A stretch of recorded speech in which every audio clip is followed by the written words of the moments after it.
Welcome to Rishu creations friends. ఇక రేపటి కథలో అయితే సూపర్ అయితే ట్విస్ట్ అయితే ఉండబోతుంది. అవును ఫ్రెండ్స్, కథలో అయితే ఇక రాజు శైలేంద్ర ప్లాన్ అయితే తిప్పికొట్టి వస్తారని బలవంతంగా పెళ్లి చేసుకోవాలని ఇక ప్లాన్ అయితే చేస్తాడు కదా. దాంతో శైలేంద్ర, ఇదేంట్రా నేను ఇలా అడ్డంగా దొరికిపోయాను, ఇప్పుడు వస్తారని ఎలా కాపాడాలి, వీడేమో నన్ను ఇక్కడి నుంచి కదలనివ్వడం లేదని ఇక చాలా కంగారు పడుతూ ఉంటాడు. బయటికి వెళ్ళైనా ఫోను ఆన్ చేయాలని. కానీ ఇక రాజు మాత్రం, ఏంటి బ్రో బయటికి వెళ్ళి ఎవరికైనా ఫోన్ చేయాలని అనుకుంటున్నావా?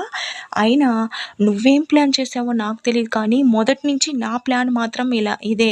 కానీ నువ్వు మాత్రం ఇక్కడి నుంచి బయటికి వెళ్ళే సమస్య లేదని అంటాడు కదా. ఆ తర్వాత రివాల్వర్లో బుల్లెట్స్ కూడా లేవని అంటాడు. దాంతో ఇక శైలేంద్ర, అంటే రివాల్వర్లో బుల్లెట్ లేదన్నమాట, ఇంకెందుకు నేను వీడికి భయపడాలి అని చెప్పి ఇక ఇక్కడి నుంచి ఎలాగైనా ఏదో ఒక సాగు చెప్పి బాత్రూమ్ కానీ బయటికి వెళ్ళాలని ఇక ప్లాన్ అయితే చేస్తూ ఉంటాడు. ఇక రాజు, ఏంటి బ్రో బుల్లెట్ లేవని చెప్పానని ఇక్కడి నుంచి తప్పించుకోవాలని చూస్తున్నావా? దాంట్లో మాత్రం బుల్లెట్ లేవు, కానీ నా పాకెట్లో ఉన్న గన్లో మాత్రం బుల్లెట్స్ ఉన్నాయని ఇంకో గన్ తీస్తాడు. దాంతో ఇక శైలేంద్ర షాక్ అవుతాడు.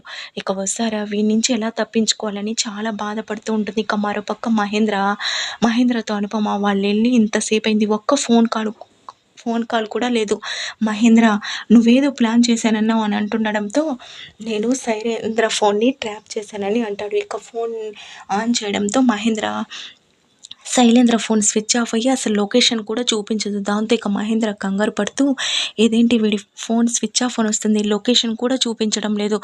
అనుపమ, ఏంటి ఇలా జరిగింది అని అంటుండడంతో, నేను ముందు నుంచే చెప్తున్నాను రిస్క్ తీసుకోవద్దని, ఇప్పుడు వస్తారని వాడు ఎక్కడికి తీసుకెళ్ళాడో, అయినా వాడు దుర్మార్గుడు ఆ రాజు, ఇద్దరు కలిసి వస్తారని ఏం చేస్తారో అని కంగారు పడుతూ ఉంటారు. ఇక ఇలా ఉన్న టైంలో ఎవ్వరూ ఊహించని విధంగా అయితే ఇక రాజు వస్తార మెడలో బలవంతంగా అయితే తాళి కట్టబోతూ ఉంటాడు. ఇక పక్కనే ఉన్న శైలేంద్ర కూడా ఏం చేయలేకపోతాడు. ఇక వస్తార మెడలో అలా తాళి కడుతూ ఉండంగా ఇక అక్కడికైతే ఎవ్వరు ఊహించని విధంగా రిషి ఎంట్రీ అయితే ఉంటుంది. హలో రాజు అని చెప్పి. దాంతో అక్కడున్న శైలేంద్ర అలాగే రాజు వస్తార ముగ్గురు షాక్ అవుతారు. ఇక వస్తార రిషి సార్ అని చెప్పి పిలుస్తూ ఉంటే ఇక శైలేంద్ర కూడా, రిషి నువ్వా అని అంటాడు. ఇక రాజు, రే నువ్వు చనిపోయావు కదరా, నువ్వు మళ్ళీ వచ్చావేంటి అని అంటుండడంతో, రే నేను చనిపోయానని ఎవరు చెప్పారా? అయినా నా భార్యకి భర్తగా నేను బ్రతికుండగానే నువ్వు మళ్ళీ పెళ్లి చేసుకోవాలని అనుకుంటావు, నీకెంత ధైర్యం రా నా వస్తారని పెళ్లి చేసుకోవడానికని ఇక రాజీవ్ని అయితే చితకబాదుతాడు. ఆ తర్వాత ఇక శైలేంద్ర కుట్రలు కూడా ఇక రిషికి అయితే తెలుసుంటాయి. దాంతో అక్కడి నుంచి ఇక వస్తారని కాపాడతాడు. ఇక అంతలోనే అక్కడికి పోలీసులకు కాల్ చేయడంతో పోలీసులు కూడా వస్తారు. ఇక రాజీవ్ని అలాగే శైలేంద్రని అయితే అరెస్ట్ చేస్తాడు. ఇక అలా రిషి ఎంట్రీతో వసుధారని అయితే తన భార్యను తను కాపాడుకుంటాడు.